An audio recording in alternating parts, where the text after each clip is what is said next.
The Somerton Man, Charles Webb, the code. You've probably heard of it before. 75 years, this has been an ongoing unsolved code. And recently in 2022, Derek Abbott has done some work to identify Charles Webb through DNA. But the code still remains an unknown issue. I'm Simon Kretschmer. I'm a civil and transport engineer, Bachelor of Engineering, Associate Engineering. I've been designing for 20, 25 years. I have solved the code. If you think you've heard this before, people saying solve the code and they're sending you up a rabbit hole, by all means, feel free to put your money where your mouth is at the end of this video, and I will prove to you that this code has been definitively resolved. I can tell you what the code says in detail, and I will identify the exact project. I will identify what he was working on, why he was in Adelaide, and I will leave it open to speculation, but very narrow speculation, what resulted in the demise of Charles Webb and why he was found on the beach, deceased. Without further ado, Charles Webb, if you're not familiar with the case, I'm not going to go through that now. He was found on the 1st of December 1948 on Somerton Beach. There's many news articles around. You can search. You can use any search engine to look up the Somerton Man or Charles Webb and find out plenty of news articles that have been done about him over the past 75 years. It does remain one of Australia's greatest mysteries. As they say, it may have been solved in his identity now through DNA after his body was exhumed. But the rest of the reasons and causes remain outstanding. Now, some of the things that they found after during their investigation into Charles Webb were some of the clothes he was wearing, the way he was dressed, his tools that were in there. Now, our family also has had people from the 1950s that have zero traceable records. We have a reasonable idea of what they were involved in as electrical engineers or carpenters or trades or whatever else they were doing, working in South Australia at the time. And that's really up to the government to release those names, information, and the people that go with them. But seeing as I've said on this one, I am here to fill you in. Now, I will add a caveat right at this very start that when I first discovered this, I was very concerned about the implications that it had. Over the past 6 months, I've done further research to make sure that all information that is released is open to the public, is available on public through public streams, through other information sources, through online records, and should not in any way be sensitive moving forward. Here it is. This code was found in a poetry book. It's been speculated over the years that it has been related to phone numbers, poems, you name it. I'm working on a very slippery whiteboard screen, so bear with me if the text gets a bit messy. First up, it is neither a letter nor a number. This is a symbol, and it is critical, and based on this symbol, we can identify the entire project, and there's enough information on this project that it has been documented for the past 75 years very, very thoroughly. And some people, as I say that now, may know that straight off, and they will be jumping at the bit to get onto it. There's not a lot of secrets about this anymore. I was sitting in a hotel room up in Coober Pedy, way up in South Australia, up past Woomera, which is critical to this, as you can imagine, during the late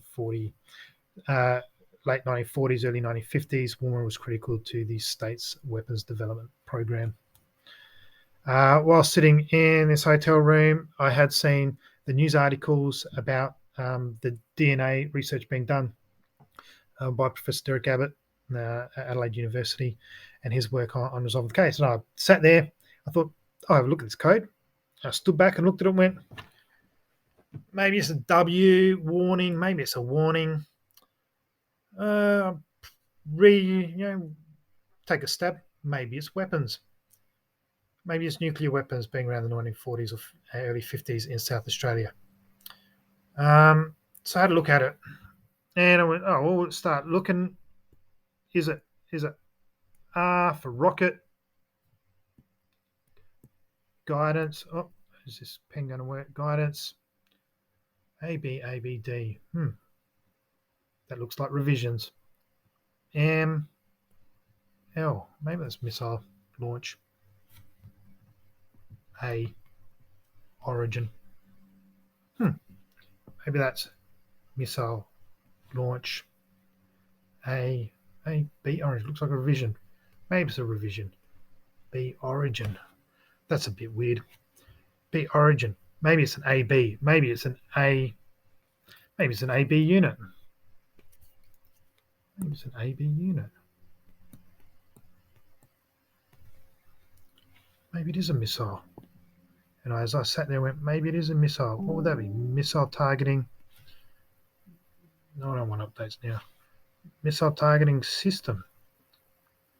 And I thought, crikey, we've got something here. PANET. What's a PANET? That's a modern computing term. This is 1948. PANET. That's a path aggregate network electronic transmission.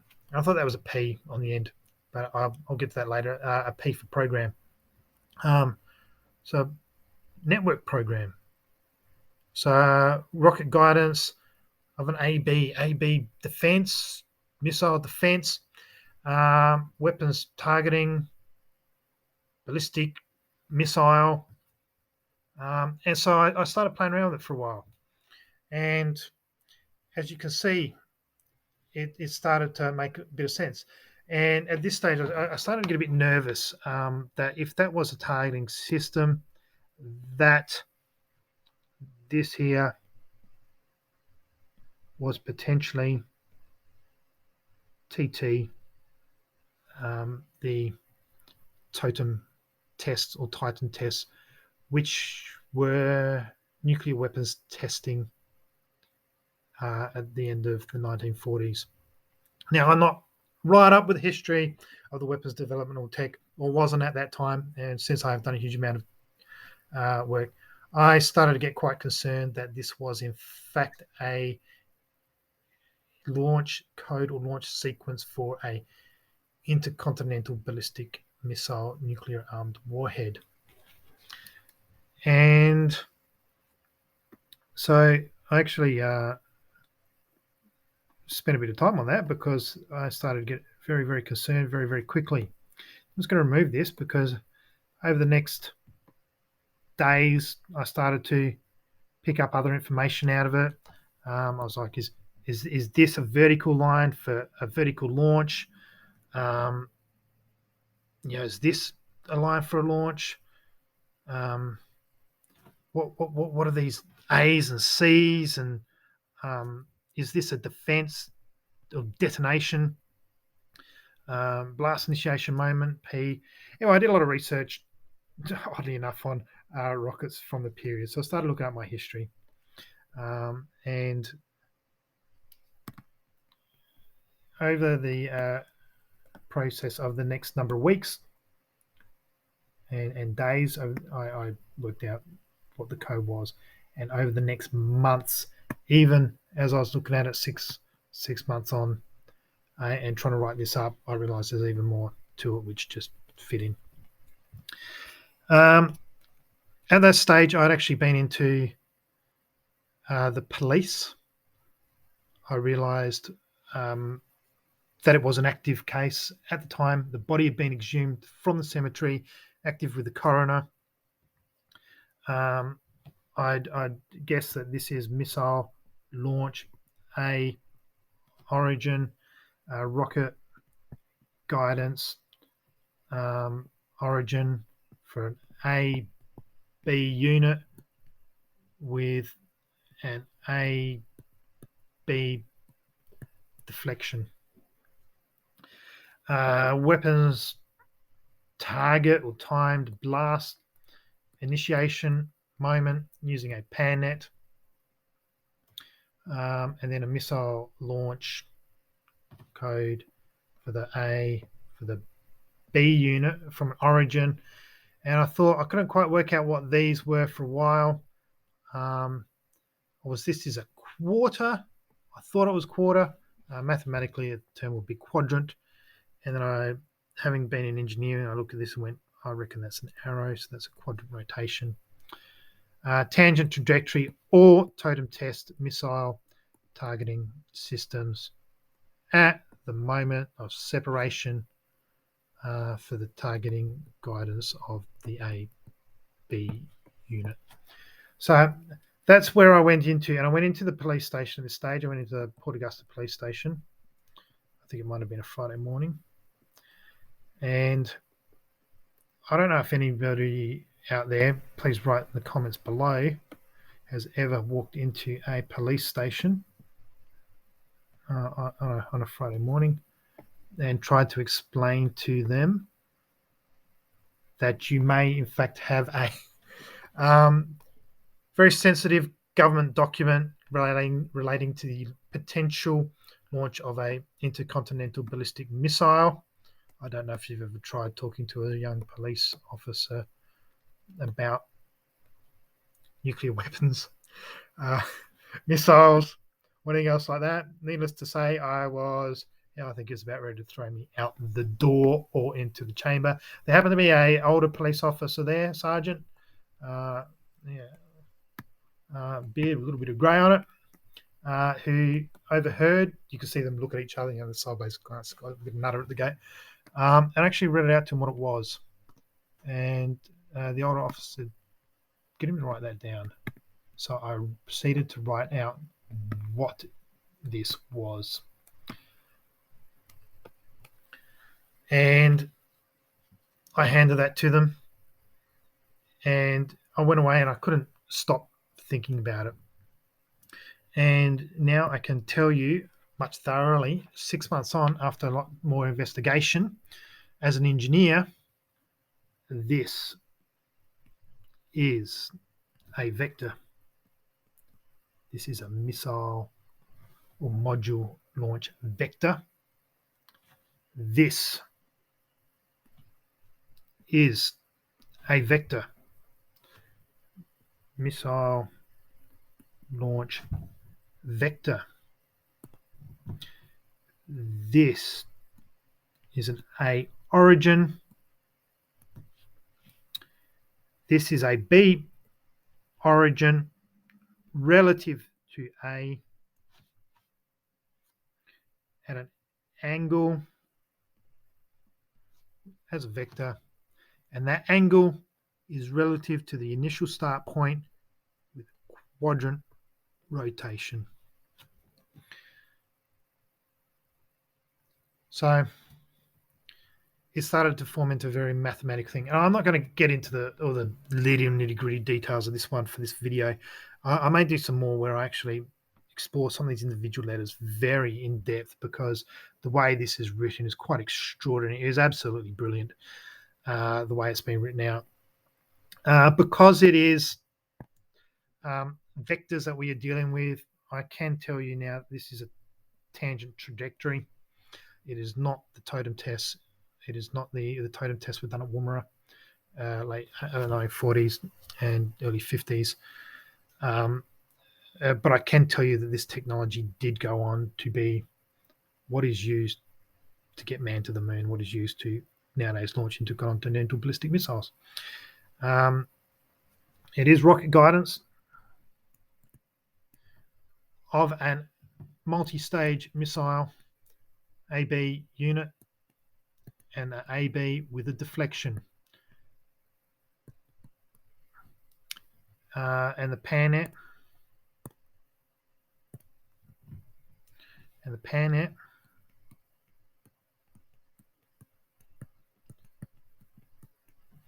pan there is pretty cool, this whiteboard, when it works.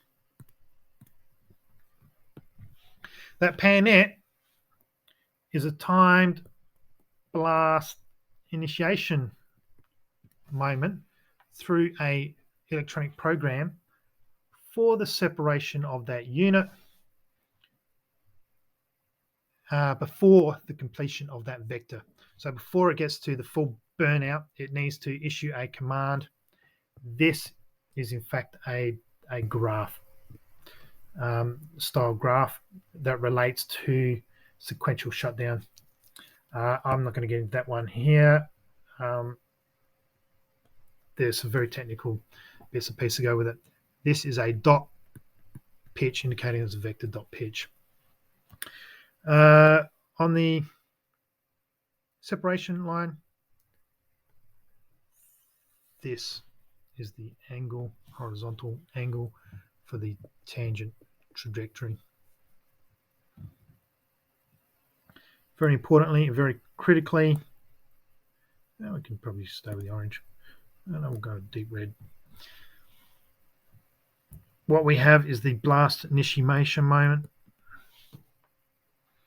and that blast initiation moment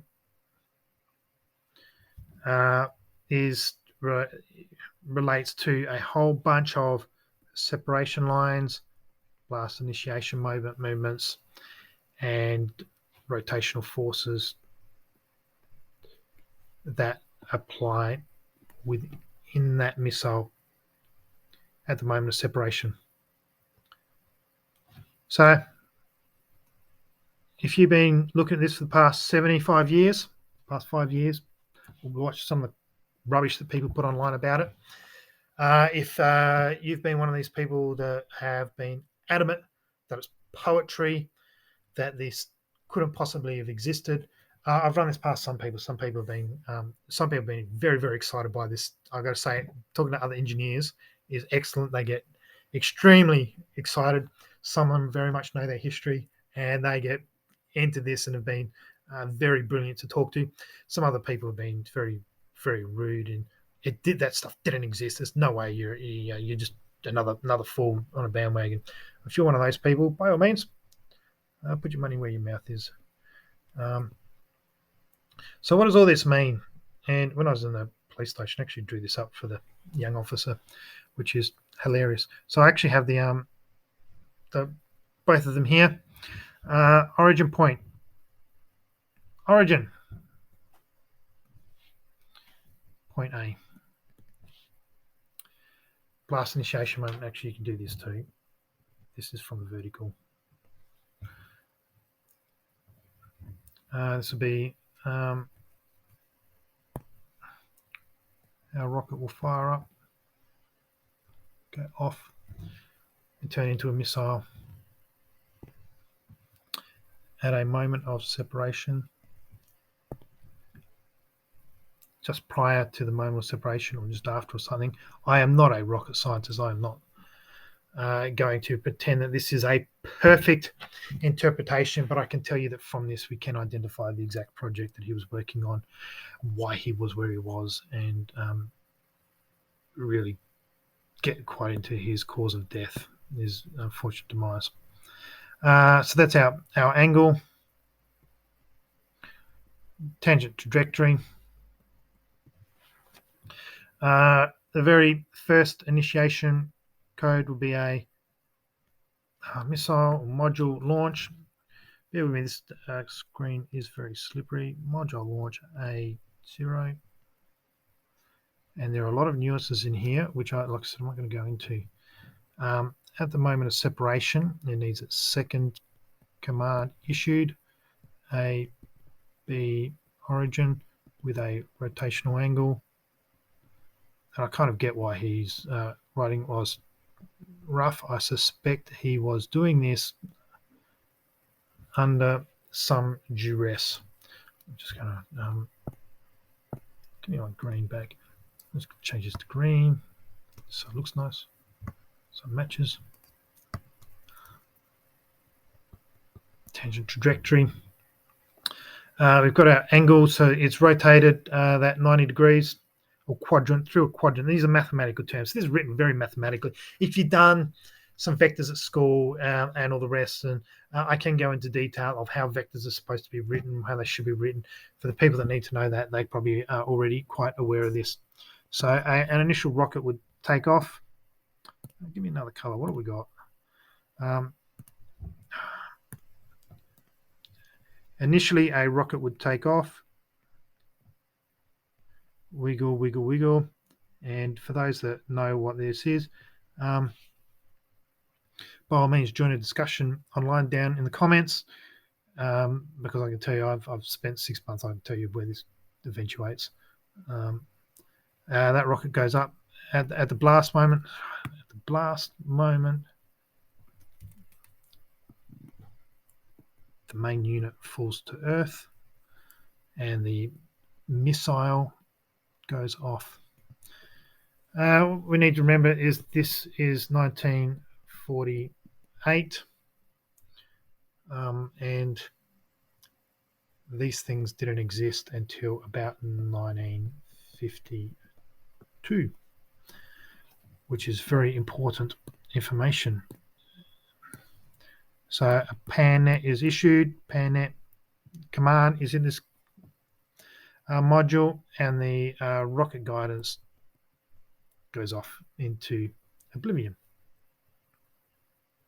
So I actually drew this up for the cop. That was I must have bloody nearly fallen over laughing as I walked out the door. I kept a straight face. Like I said, if you've ever walked into a police department to discuss a nuclear powered warhead, it was Mission Impossible bingo, and I sort of could gather the young officer wasn't quite aware of it. Like I said, it was in the news. It's on the newspaper that day. It's on the radio that they'd had a name for Charles Webb to close this 75-year-old case.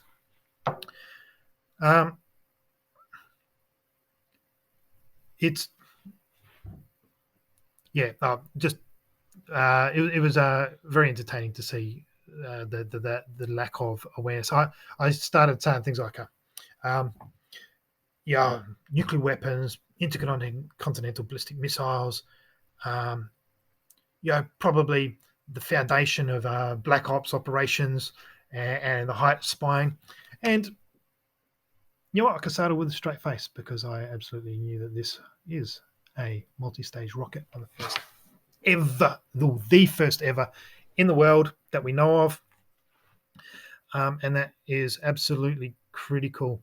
I was very disappointed that it wasn't taken seriously. I then went on to call the Department of Defense, who, I emailed the Department of Defense, I phoned the Department of Defense.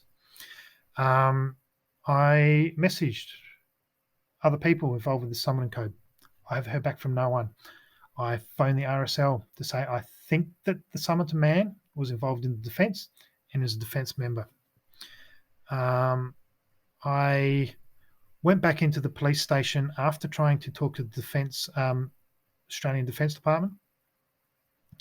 They merely dismissed me again and said, go and contact the Department of Defence. We can't help you. Defence said, go to SAPOL. We can't. The police, it's a South Australian case. SAPOL, we can't help you. And that stage, before I had really got into doing my in-depth research, I was very deeply concerned that this had something to do with national defence and was still a closed, top secret code and case and project in the nation's interest.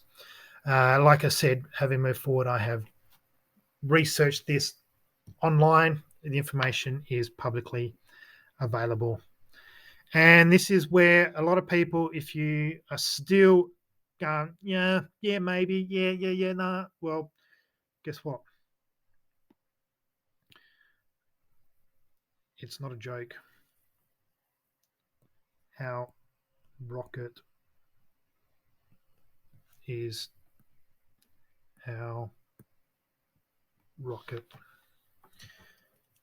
B5.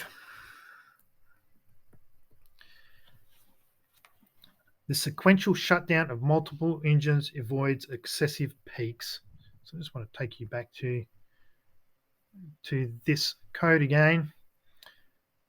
When you do a time blast initiation, sequencing the shutdown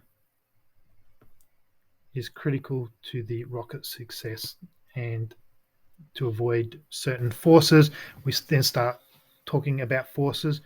And because Bumper 5 was in fact the first rocket in the history of the Earth really to, less stray bits of an asteroid left. This is the first object to leave the Earth atmosphere in the existence of Earth. This is Bumper 5. This is one of the most significant developments in the history of mankind in modern communications.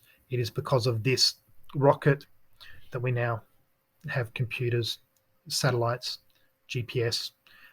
Before this, nobody even knew about the atmosphere around Earth, what it consisted of, what was there. Nobody knew about space, called the vacuum of space, or the consistencies of it. And this launched, and I don't have the information on me. I'll do it another. I can look at these in further detail. But this Bumper 5 was the first rocket into space. Now, critically, this was 1940, December 1948. Charles Webb died. 12 weeks later, in 1949, this launched space. So, sorry about that text. Yeah, you can see why I can read Charles Webb's writing, because I'm just as bad with my letters and numbers. Now, one of the things that is critical is this: is Bumper 5 was a rocket that went straight up. Over the next year and a half after that, other Bumper rockets were built. Bumper 6, and this is Bumper 8. Now, Bumper 8 launched before Bumper 6.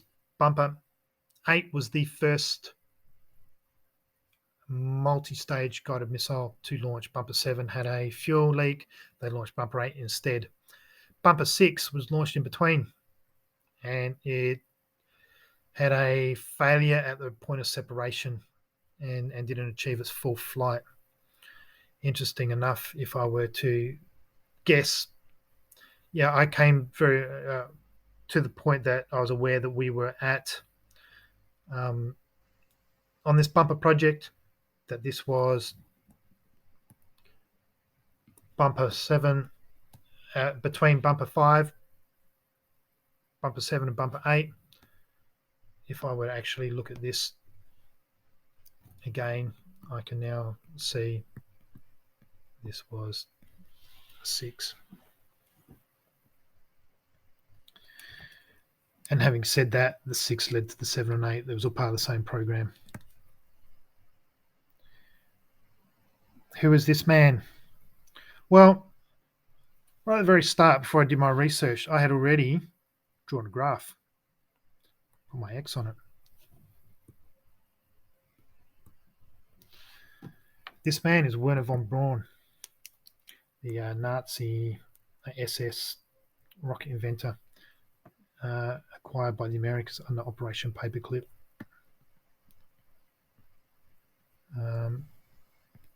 And again, I'm very happy to go into that at some other stage, but today this is about Charles Webb and his code.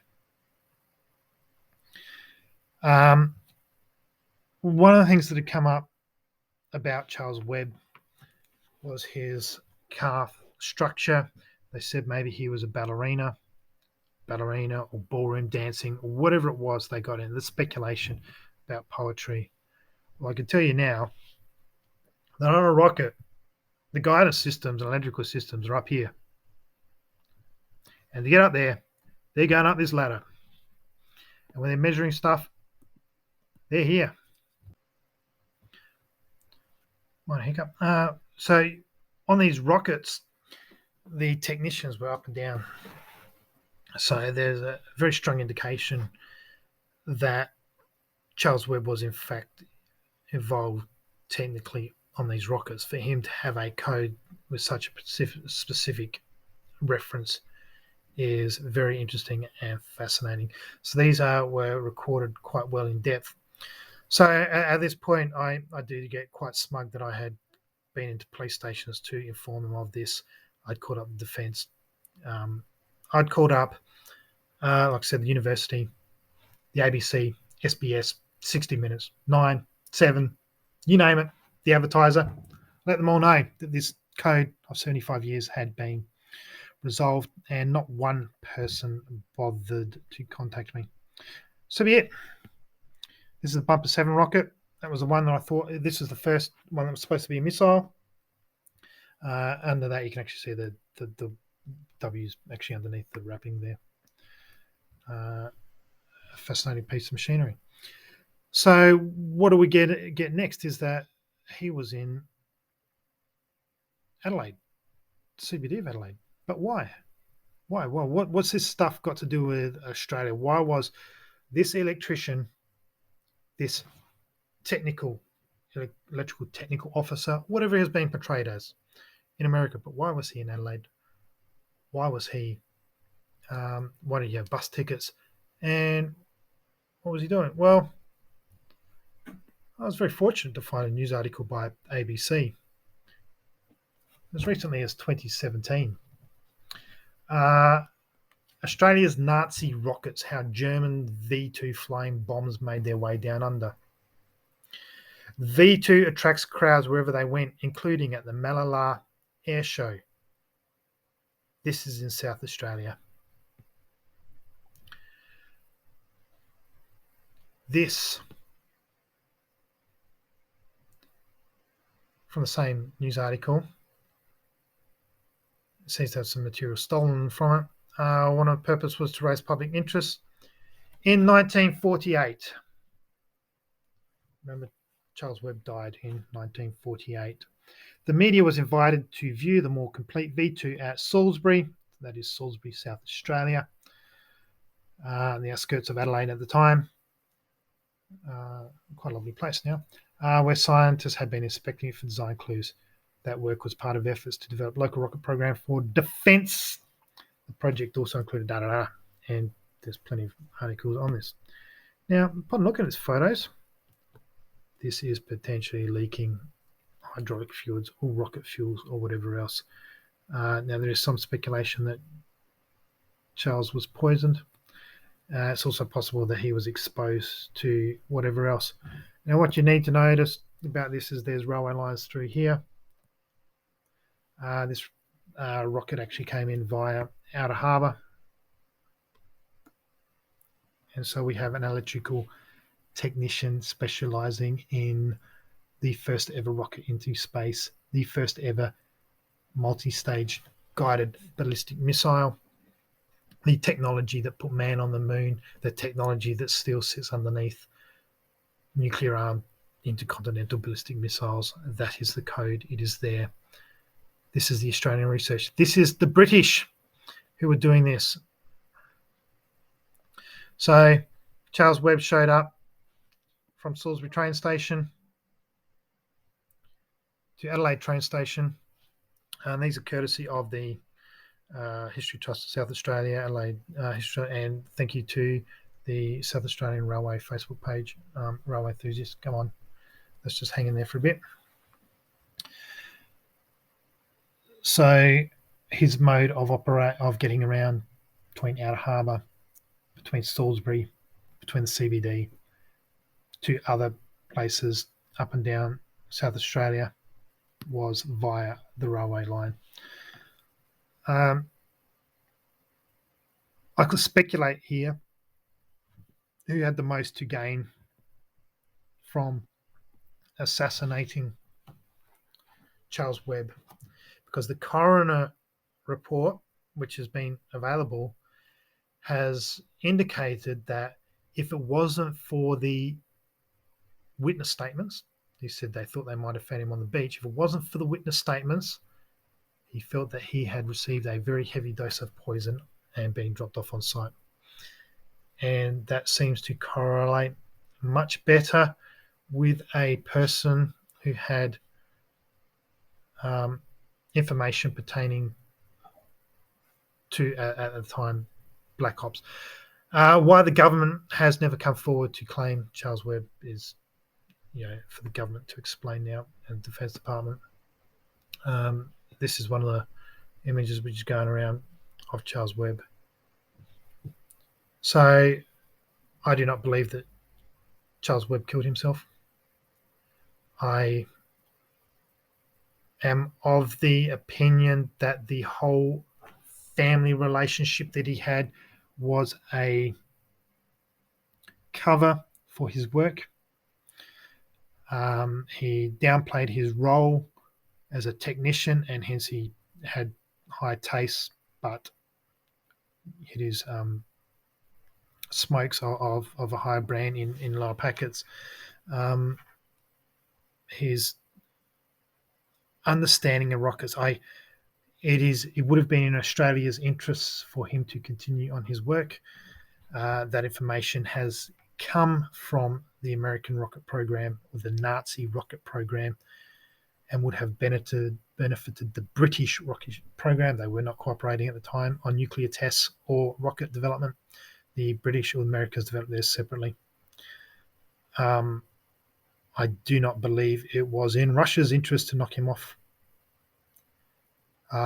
There is a slight possibility that he was exposed to the rocket fuel while researching this weapon.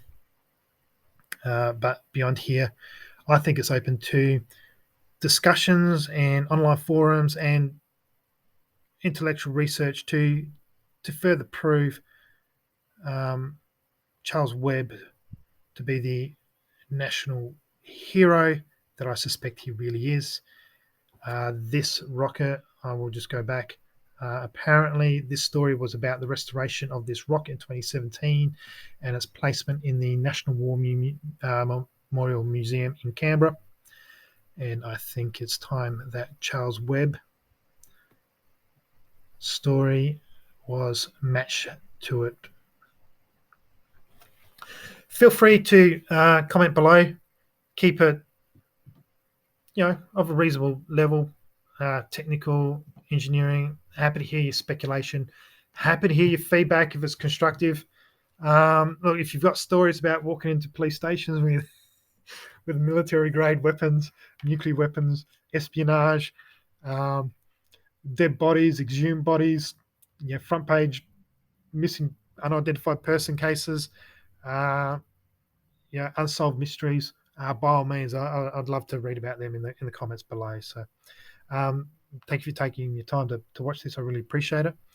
Like I said, if anyone is betting against me, feel free to like, share, and donate for this video. I hope it brings closure for a lot of people. So I'm Simon Kretschmer, civil and transport engineer here in Adelaide. And thank you.